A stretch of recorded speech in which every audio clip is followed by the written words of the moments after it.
What's up? I'm Taylor and this is Tate again, and this is episode 2102. What you just saw there was a picture of one of our new fans. Yeah, it was at 0302 underscore Colin underscore USMC. He sent that interesting picture, and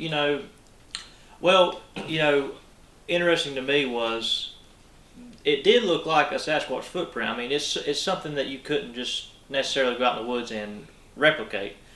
And the only thing that was kind of a red flag for me, and it's not a major red flag, but the toes, because most footprints that we've had on our property and the casts we've seen, there's a very good fine definition of toe imprints, and we have even toenail markings in some of our footprint casts.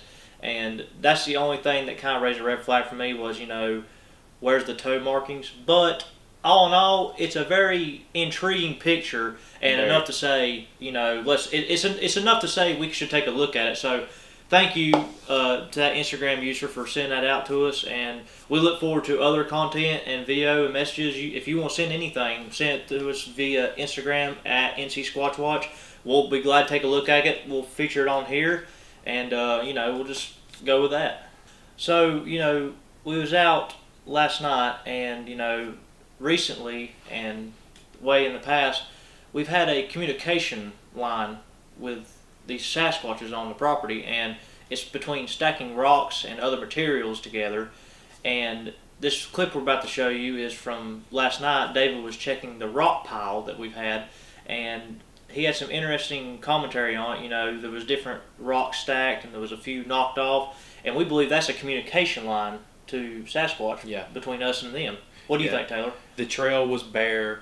The one random big rock, about a 15-20 pound rock, just showed up in the middle of our trail out of nowhere. Next week, another rock about 10 to 15 pounds showed up in the trail out of nowhere. So David stacks them. The next week, it's pushed over uphill with another rock added, and then ever since that, it's been like a communication. We'll set them up one week, and then the next week it's changed. So it's very odd, and David will tell you better in this clip. This has been a source of communication since 2014, okay?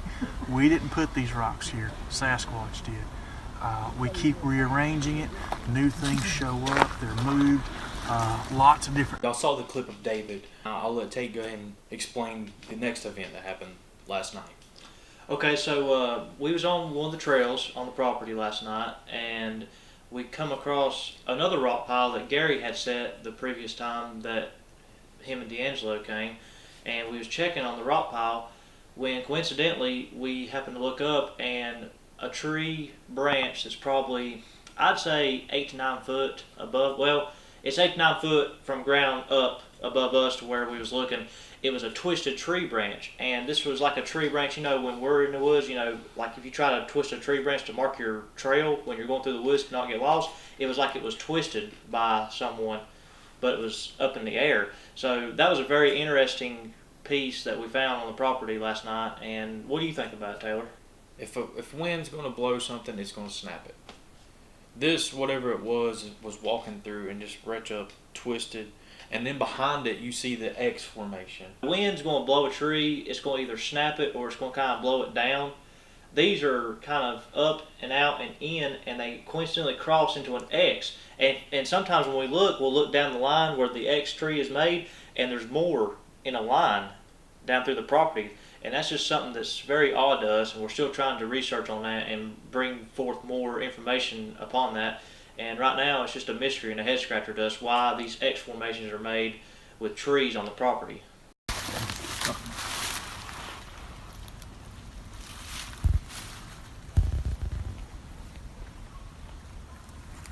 We are out under the supermoon on another spectacular. We're going to give another shout out to, because this was the charity hunt, to the D'Angelo Williams Breast Cancer Foundation. Oh, and a major thank you and shout out to the American Football Without Barriers, organized by Gary Barnage and his friend Todd. I mean, and D'Angelo, they're all chairmen on the... Yeah, D'Angelo's chairman as well, and that's another great organization that just is trying to bring the movement of American football to underprivileged communities and, worldwide, not just in the United States. So that's another great organization that's, helping out the world. I mean, it's just great to be blessed with good friends and, know people that have different organizations to help people. We can all come together and just, try to make good causes happen. But we really appreciate you guys for supporting the D'Angelo Williams Foundation. What the D'Angelo Williams Foundation does is we go out and we provide mammograms to uninsured women. And if they do find breast cancer, we pay for them all the way up into their breast cancer free. So we don't just leave them once we find it, and we also go in and we change the landscape of chemo treatments, because I don't know if you guys have ever had chemo treatments or been to a chemo treatment, but it's not the most pleasant place. You got to spend hours there, so we make it a friendlier condition and we make you want to go as opposed to dreading that you have to go. The reason why I'm into breast cancer and how it's affected my life, and Chris, I don't know if you know much about it, and I don't know if you know much, or your son, my 4 aunts and my mom all passed from breast cancer. We have the BRCA1 gene in our family, and it affected my first aunt, which was my oldest aunt. She was diagnosed at 27 and she passed at 32 because and it was in 92. So medicines have advanced far along now since it was in 92, and allowed my mom and my other 3 aunts to experience life a little bit longer. My mom was the only one to live past 50. She was 53 when she passed. We didn't celebrate birthdays in our house because the closer you got to 50, the closer you were to passing away. So we've lost all the patriarchs of our family that are females to this because we carry the BRCA1 gene. I've been tested, my sisters have been tested, and we all came back negative for the BRCA1 gene. But my oldest aunt daughter, she got diagnosed at 27, just like her mother. And she has the BRCA1 gene as well, but she's breast cancer free right now. True fact right now that we know now that we didn't know in 92. If you carry the BRCA1 gene and you have a double mastectomy before you show signs of having breast cancer, you'll never get it.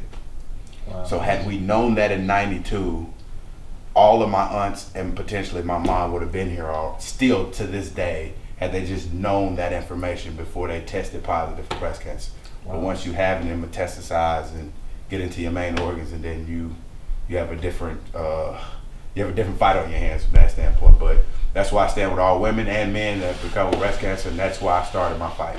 Thank y'all for that, and we'll always bring the hunt to you. Keep squatching.